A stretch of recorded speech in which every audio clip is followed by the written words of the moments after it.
Letting your characters' words reveal their traits and emotions instead of explaining them in the narrative is an art, and one that many writers overlook. Show, don't tell is a fundamental principle in writing, especially when it comes to dialogue. It means allowing the reader to deduce character traits and emotions from what the characters say and do, rather than directly informing them through narrative exposition. This approach draws readers deeper into the story, making them active participants in understanding and connecting with the characters.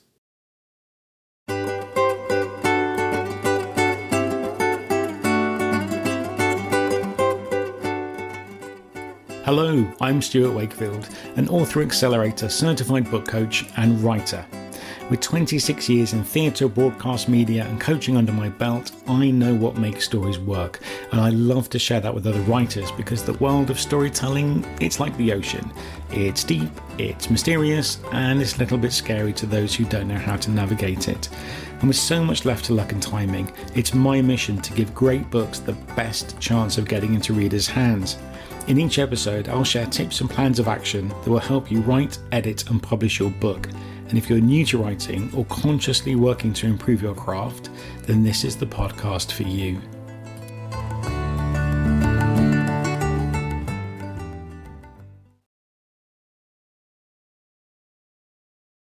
So, why is showing more effective?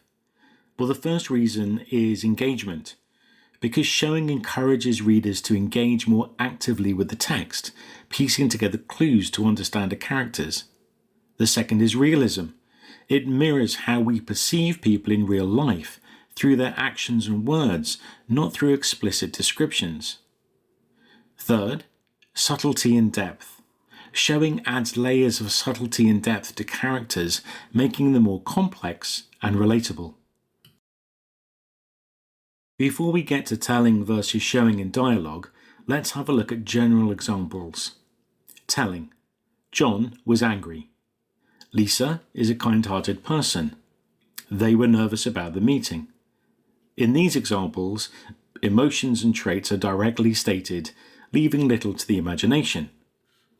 Let's have a look at showing. John slammed his fist on the table, his face reddening.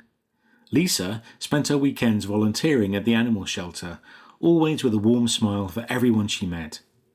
They fidgeted constantly, avoiding eye contact and repeatedly checking the clock as the meeting time approached. Here, the descriptions allow readers to infer the emotions and traits. John's actions suggest anger, Lisa's activities imply kindness, and the behavior of the people in the meeting indicate nervousness. Consider a scene where a character, Emma, is feeling guilty. Telling. Emma felt guilty about lying to her friend. Showing. Emma avoided her friend's gaze, her voice a mere whisper. I had to work late, she stammered, the lie leaving a bitter taste in her mouth. In the showing example, Emma's behavior and internal sensations hint at her guilt, making the scene more vivid and engaging. But show don't tell isn't about eliminating all narrative descriptions, but about choosing when and how to use them for maximum impact. By showing characters' emotions and traits through their dialogue and actions, you create a richer and more immersive experience for your readers. As you practice this technique, observe how it changes the way your characters come to life on the page. Now that we understand showing and not telling, let's look at it in action when it comes to dialogue. In dialogue, show don't tell is about letting the characters' words and how they say them reveal their personality, emotions, and motivations, instead of directly stating these elements. Here are some examples to illustrate the difference. Telling dialogue.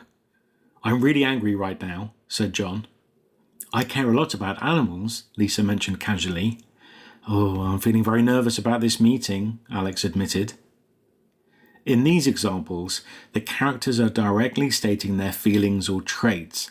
This is sometimes known as talking on the nose. And this approach can sometimes feel flat or less engaging because it leaves little for the reader to infer or engage with. Here are some examples of showing in dialogue. Every word you say just makes me... John clenched his fists, struggling to keep his voice steady.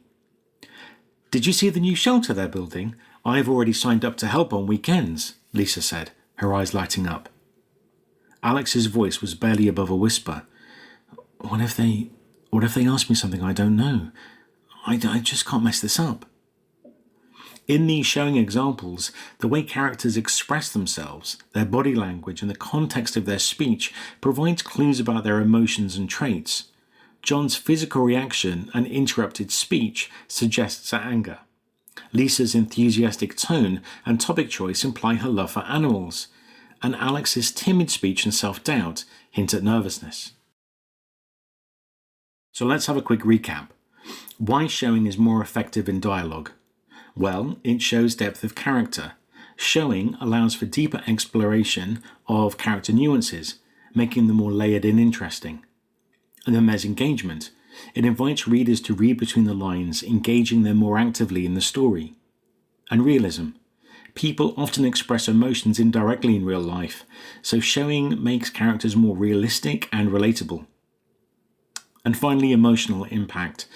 Showing can create a stronger emotional impact as readers feel they are discovering the characters' emotions themselves.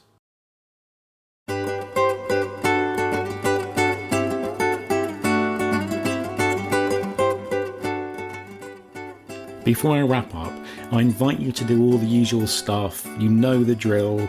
Like, review, share and subscribe. But better than all of that, come and visit me at thebookcoach.co. You can sign up for my free self-editing guide and take a look at the services I provide. But there's tons, and I mean tons of free useful stuff on my blog too.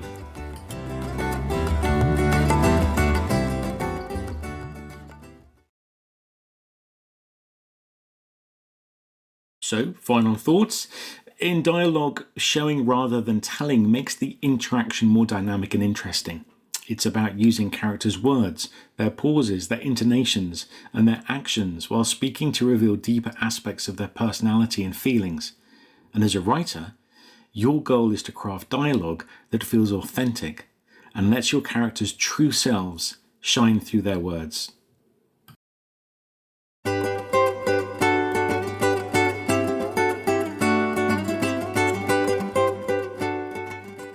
Thank you for listening to today's episode.